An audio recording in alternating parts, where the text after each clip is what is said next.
मुलांनो, आज आपण राज्यशास्त्रातील पाठ दुसरा निवडणूक प्रक्रिया याचा अभ्यास करणार आहोत. या पाठाचा अभ्यास करताना आपण एक पुस्तकातील धडाच शिकणार नाही, तर मुलांनो लक्षात ठेवा, तुमच्या पुढील जीवनात म्हणजेच वयाची 18 वर्षे पूर्ण झाल्यावर राजकीय क्षेत्रात तुमचा प्रवेश होईल. भारतीय लोकशाहीच्या वाटचालीत तुमचा महत्त्वाचा सहभाग असेल आणि या सर्वाचे व्यावहारिक जीवनाचे शिक्षण तुम्हाला या पाठातून मिळणार आहे. त्यामुळे लक्षपूर्वक पहा हा पाठ. मुलांनो, प्रत्येक देशातच निवडणूक एक राजकीय सोहळा असतो. आपल्या घरात एखादे मोठे कार्य असते तेव्हा कशी वर्षभर तयारी करावी लागते, तसेच या निवडणुकीचे आहे.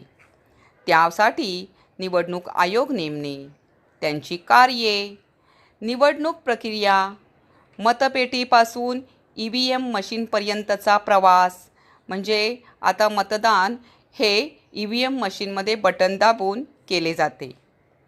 या सर्व घटकांचा अभ्यास आज आपण करणार आहोत. चला तर सुरुवातीला आपण निवडणुकीचे महत्त्व जाणून घेऊया.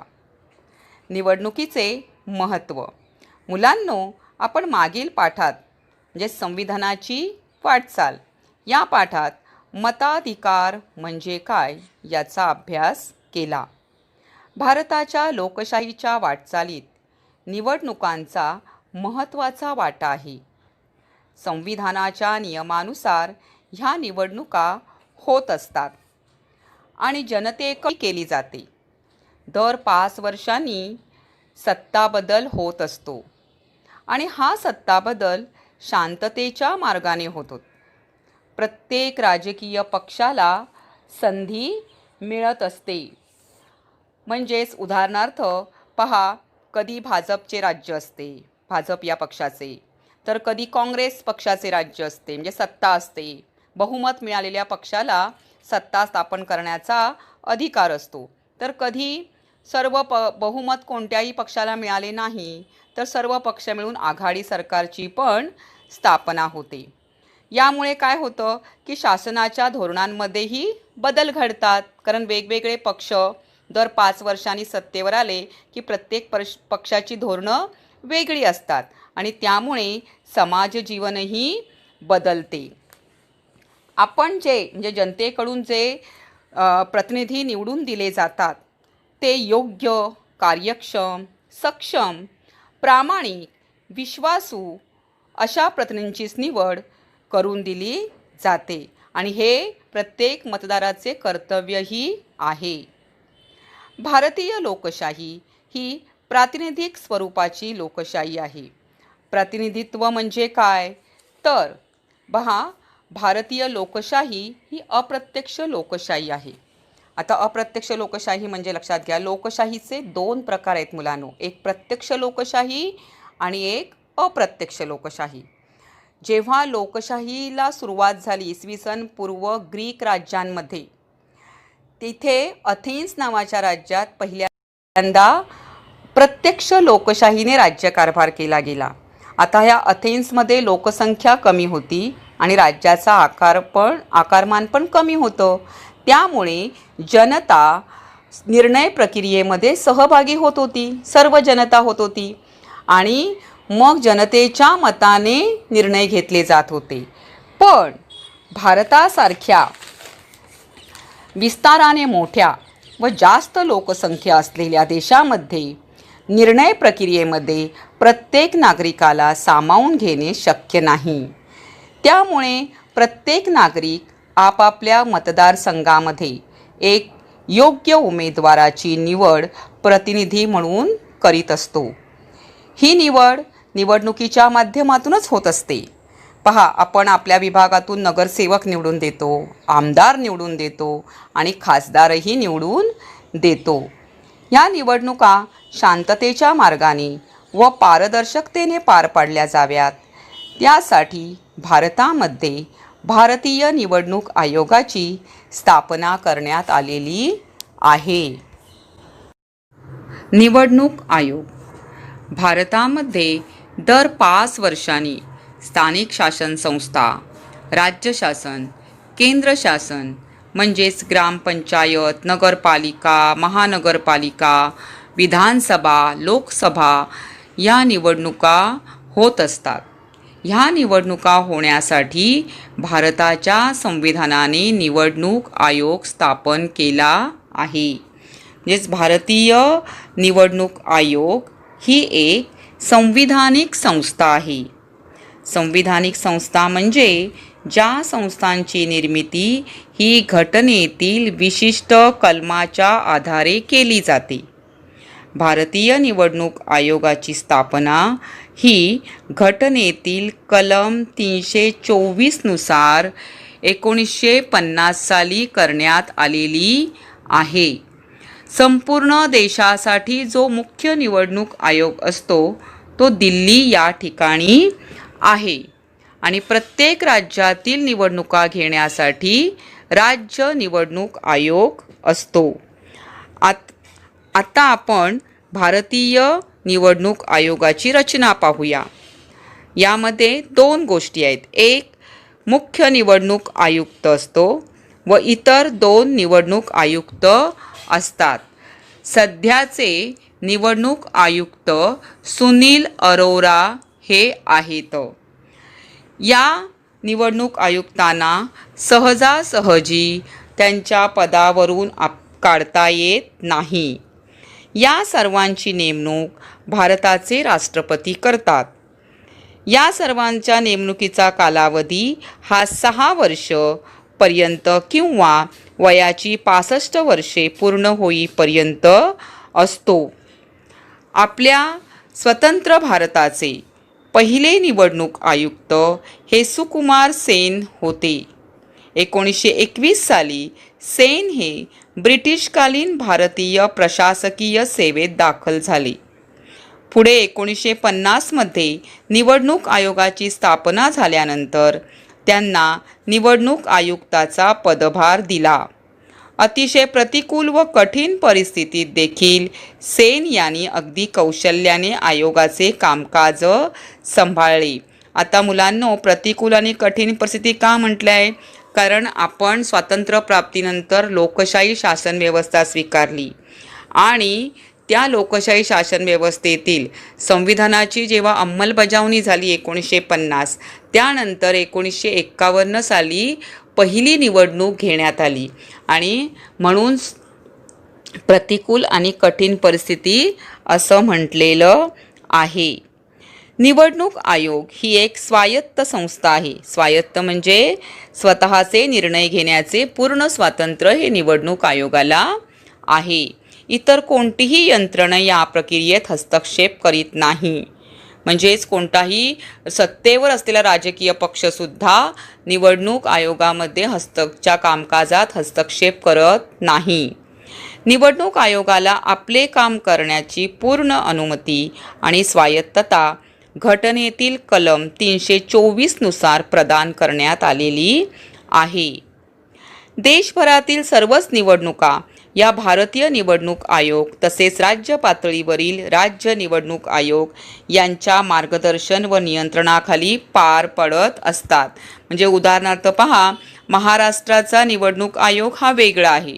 म्हणजे महाराष्ट्र राज्यातील निवडणूक ही महाराष्ट्र राज्य निवडणूक आयोगाच्या मार्गदर्शनाखाली चालते. परंतु हा राज्य निवडणूक आयोग जो आहे तो केंद्रीय निवडणूक आयोगाच्या नेतृत्वाखालीच काम करीत असतो. हेही लक्षात ठेवा मुलांनो. मुक्त, स्वच्छ आणि न्याय्य वातावरणात निवडणुका पार पाडणे हे निवडणूक आयोगाचे प्राथमिक कर्तव्य असते. निवडणूक आयोगाकडे स्वतःचा कर्मचारी वर्ग नाही. म्हणून निवडणुकीच्या कामकाजासाठी इतर सरकारी विभागातील अधिकारी, शिक्षक, इतर कर्मचारी हे निवडणूक आयोगाच्या मार्गदर्शनाखाली काम करीत असतात. अशा प्रकारे मुलांनो, आता आपण निवडणूक आयोग म्हणजे काय ते पाहिले.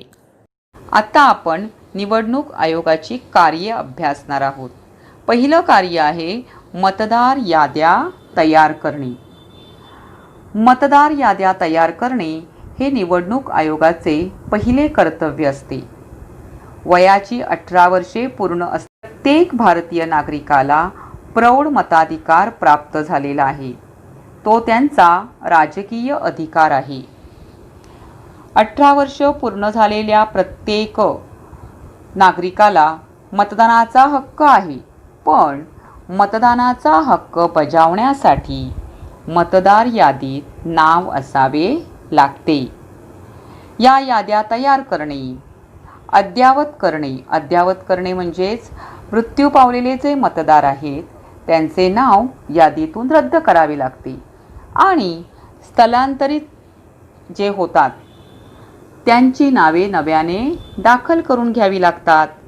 तसेच 18 वर्ष पूर्ण झालेले जे मतदार आहेत त्यांची नावे दाखल करून घ्यावी लागतात आणि या मतदारांना ओळखपत्र देणे ही महत्त्वाची कामे निवडणूक आयोगाला करावी लागतात.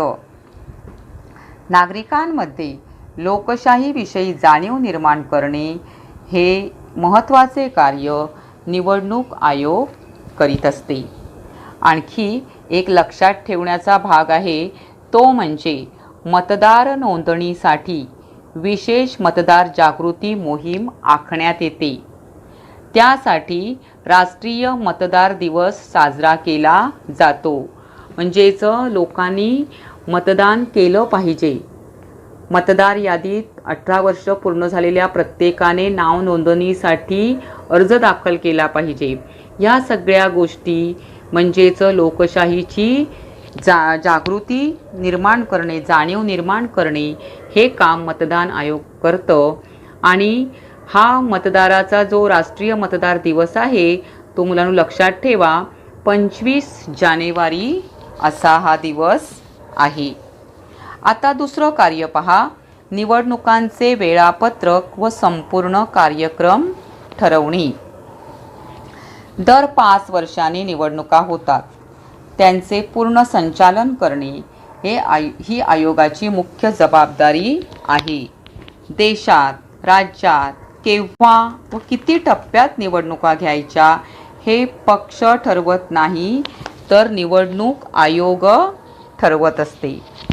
आता पहा, भारत हा कसा आहे, विस्ताराने मोठा आहे आणि लोकसंख्याही जास्त आहे.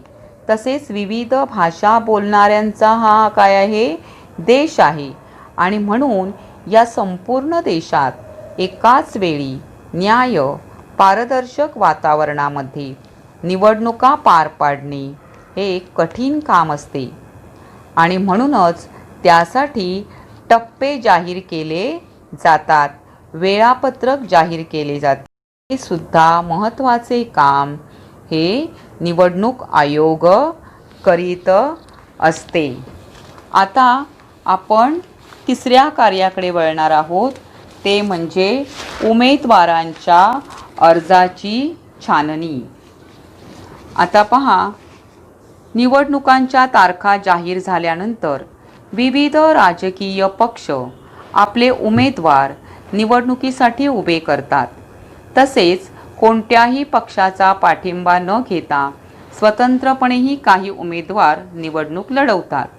अशा अपक्ष उमेदवारांसह निवडणूक लढवू इच्छिणाऱ्या या सर्व उमेदवारांना अर्ज भरावा लागतो व त्यात स्वतःसंबंधी सर्व माहिती द्यावी लागते. या अर्जाची काटेकोर छाननी निवडणूक आयोग करते. आता काटेकोर छाननी म्हणजे तपासण्याचं काम निवडणूक आयोग करतं. म्हणजे उदाहरणार्थ पहा, एखाद्या उमेदवाराने जो अर्ज भरलेला असेल त्यात त्याचं नाव, त्याच्या जातीचा दाखला, त्याची जन्मतारीख, त्याने उत्पन्न किती लिहिलेलं आहे, त्याची मालमत्ता किती आहे, त्याचं शिक्षण किती आहे, त्याची अपत्य संख्या किती आहे, या सगळ्याची छाननी केली जाते. म्हणजे त्याने जे सोबत जोडलेले कागदपत्र आहेत ते सत्य आहेत का हे निवडणूक आयोगाचे कर्मचारी जे आहेत ते पडताळून पाहतात. आणि जर त्यात खोटेपणा आढळला, म्हणजे त्याने शिक्षण चुकीचं दाखवलं असेल किंवा जातीचा दाखला त्या जातीत नसूनसुद्धा त्याने केवळ निवडणुकीसाठी आणला असेल किंवा मालमत्ता त्याची खूप आहे आणि त्याने तिथे कमी दाखवली असेल, तर हे जेव्हा छाननीमध्ये निवडणूक आयोगाच्या निदर्शनास आलं तर मुलांनो अशा उमेदवारांचा अर्ज रद्द केला जातो आणि ही सर्वात महत्त्वाची गोष्ट आहे. आता चौथं राजकीय कार्य आपण पाहणार आहोत. राजकीय पक्षांना मान्यता देणे. निवडणूक आयोगाचे चौथे कार्य राजकीय पक्षांना मान्यता देणे. मुलांनो, आपल्या देशात बहुपक्ष पद्धती आहे. तसेच नवनवे पक्ष निर्माण होतात. पक्षांमध्ये फूट पडून नवे पक्ष अस्तित्वात येतात. अशा सर्व पक्षांना निवडणूक आयोगाची मान्यता आवश्यक असते. म्हणजे पहा मुलांनो, लोकशाहीमध्ये दोन प्रकार आहेत, द्विपक्षीय लोकशाही आणि बहुपक्षीय लोकशाही पद्धत. अमेरिकेसारख्या देशामध्ये द्विपक्षीय लोकशाही पद्धत आहे. म्हणजे तिथे दोनच पक्ष आहेत. एक आहे रिपब्लिकन पार्टी आणि दुसरा आहे डेमोक्रॅटिक पक्ष. पण भारतात मात्र बहुपक्ष पद्धत आहे. म्हणजेच भारतात विविध पक्ष आहेत. मग ह्या सर्व पक्षांना निवडणूक आयोगाची मान्यता घ्यावी लागते. म्हणजे पहा की मान्यता देण्यासाठी विविध अटीसुद्धा असतात. म्हणजेच त्या पक्षाने निवडणुकीमध्ये मागील निवडणुकीमध्ये टक्के जागा निवडून आलेल्या टक्के त्यांना मते मिळालेली आहेत त्यांच्या उमेदवारांना किंवा ठराविक टक्के प्रतिनिधी त्यांचे निवडून आलेले आहेत. अशा प्रकारच्या अटी असतात आणि त्यानंतरच राजकीय पक्ष म्हणून त्यांना मान्यता मिळते आणि मान्यता मिळाल्यानंतर त्यांना चिन्हसुद्धा मिळते. आणि आपल्याकडे जे पक्ष आहेत त्या पक्षांमध्येही दोन प्रकार आहेत, ज्याचा अभ्यास आपण पुढील पाठात करणार आहोत. पण आता तुम्हाला मी सांगते की प्रादेशिक पातळीवरचे पक्ष आणि राष्ट्रीय पातळीवरचे पक्ष, की ज्यांना राष्ट्रीय पक्ष म्हणतात, म्हणजे जे केंद्रामध्ये दिल्लीमध्ये जे सत्ता प्रस्थापित करतात आणि भारतातल्या अनेक राज्यांमध्ये हे पक्ष कार्यरत आहेत, अशा पक्षांना राष्ट्रीय पक्ष म्हणतात. उदाहरणार्थ काँग्रेस पक्ष, कम्युनिस्ट पक्ष, भाजप पक्ष इत्यादी. तर काही प्रदेश हे त्या प्रदेशापुरतेच काम करतात किंवा त्यांचं त्या प्रदेशापुरतीच सत्ता मर्यादित असते, कार्यक्षेत्र मर्यादित असतं. त्यांना प्रादेशिक पातळीवरचे पक्ष म्हणतात. उदाहरणार्थ महाराष्ट्र घ्या, मग महाराष्ट्रामधील शिवसेना पक्ष घ्या किंवा महाराष्ट्र नवनिर्माण सेना पक्ष घ्या. हे पक्ष त्या प्रदेशापुरतंच काम करीत असतात. आता आपण पुढील कार्य पाहूया मुलांनो. 5व्या क्रमांकाचं कार्य आहे की निवडणुकीसंबंधी वाद सोडविणे. निवडणुकांसंबंधी काही वाद निर्माण झाल्यास ते सोडवण्याची जबाबदारी निवडणूक आयोगावर असते. त्यानुसार एखाद्या मतदारसंघात पुन्हा निवडणुका घेणे किंवा उमेदवाराची अपात्रता घोषित करणे ही कामे निवडणूक आयोग करतं. पहा मुलांनो, निवडणुकीच्या काळात निवडणूक आयोगाला काही न्यायालयीन अधिकार प्राप्त होत असतात. हे अधिकार पूर्णतः निवडणूक संदर्भातच असतात. आचारसंहिता जाहीर झाल्यापासून निवडणुकांचा निकाल जाहीर होईपर्यंत उमेदवारांमधील वाद सोडविणे.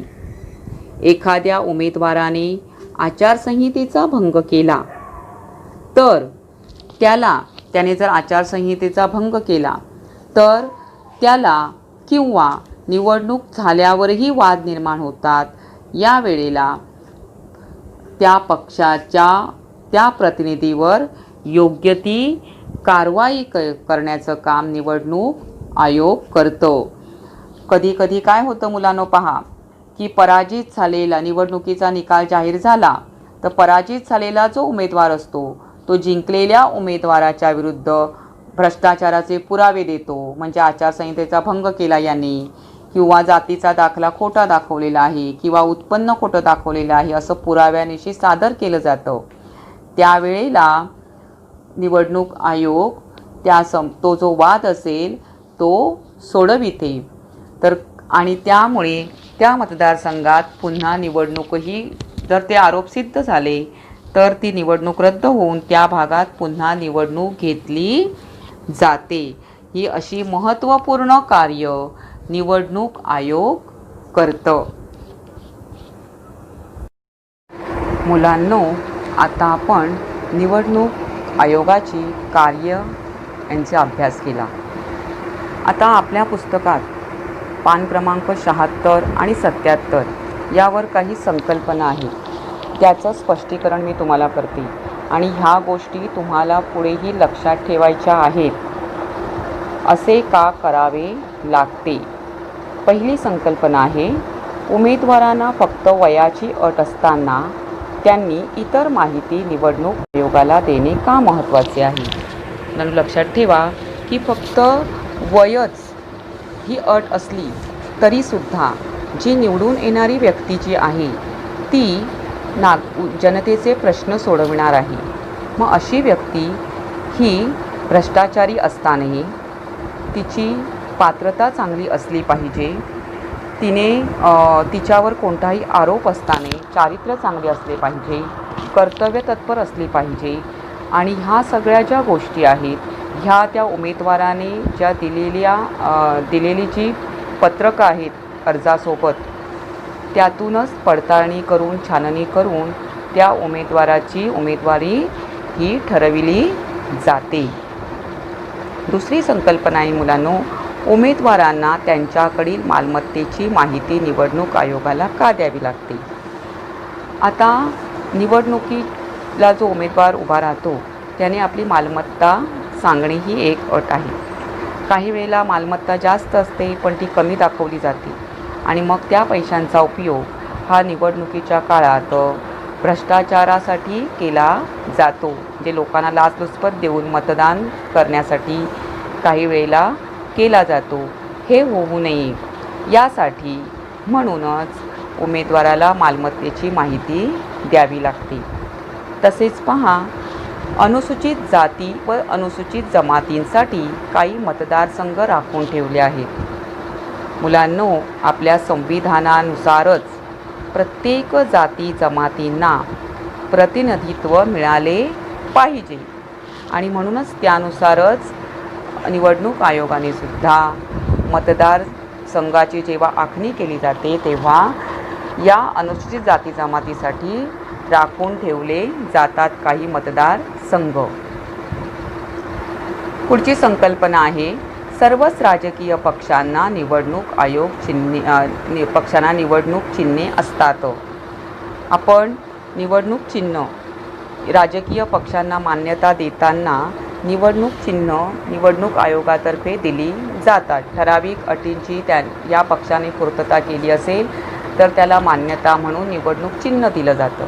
मुलांनो, हे चिन्ह जे आहे हे त्या पक्षाचे जे विचार आहेत ते ह्या चिन्हातून प्रकट होत असतात आणि म्हणून चिन्ह हे महत्त्वाचं आहे.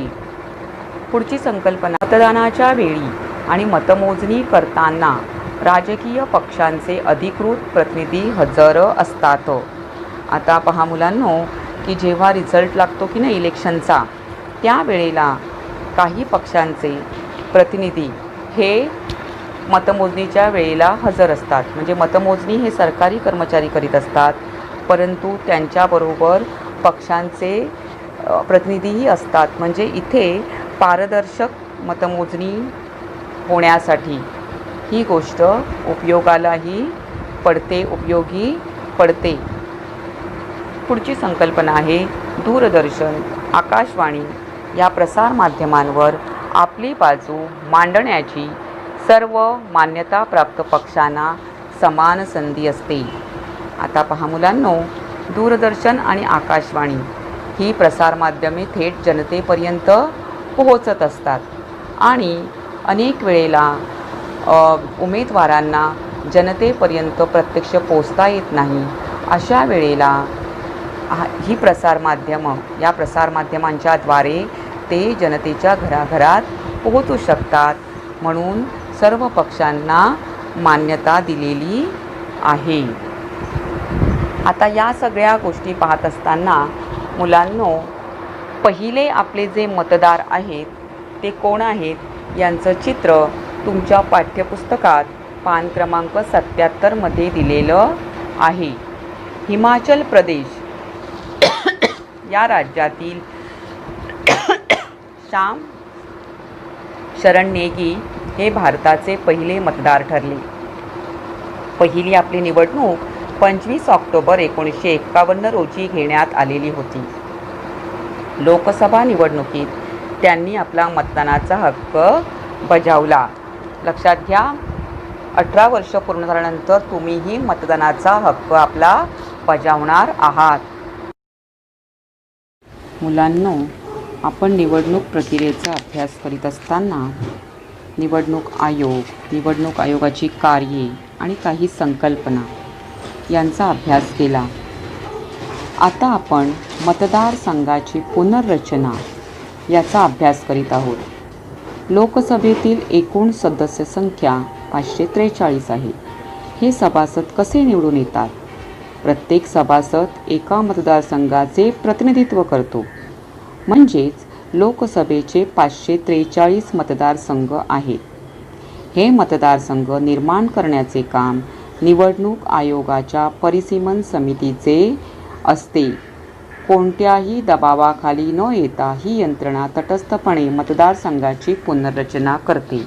म्हणजे पहा मुलांनो, प्रत्येक निवडणुकीपूर्वी निवडणूक आयोग उमेदवारासाठी कार्यक्षेत्र निश्चित करीत असते. यालाच मतदारसंघ ठरविणे असे म्हणतात. लोकसंख्येच्या प्रमाणात, जातीनिहाय आरक्षणाच्या प्रमाणात मतदारसंघ ठरविणे, त्यांच्या सीमा बदलणे हे सर्व अधिकार निवडणूक आयोगास असतात. भारतीय लोकसभेत 543 खासदार आहेत. यातील 530 खासदार राज्यातून निवडून येतात, तर 13 सदस्य केंद्रशासित प्रदेशाच्या मतदारसंघातून निवडून येतात. उदाहरणार्थ पहा, मुंबईमध्ये लोकसभेचे एकूण 7 मतदारसंघ आहेत. हे सर्व निवडणूक आयोग ठरविते. भौगोलिक सीमा ठरविण्याचे काम परिसीमन समिती करीत असते आणि निवडणूक आयोग हे कुणाच्याही म्हणजे कोणत्याही सत्तेवर असलेल्या राजकीय पक्षाच्या दबावाखाली सुद्धा हे काम केले जात नाही, तर तटस्थपणे मतदारसंघांची आखणी केली जाते.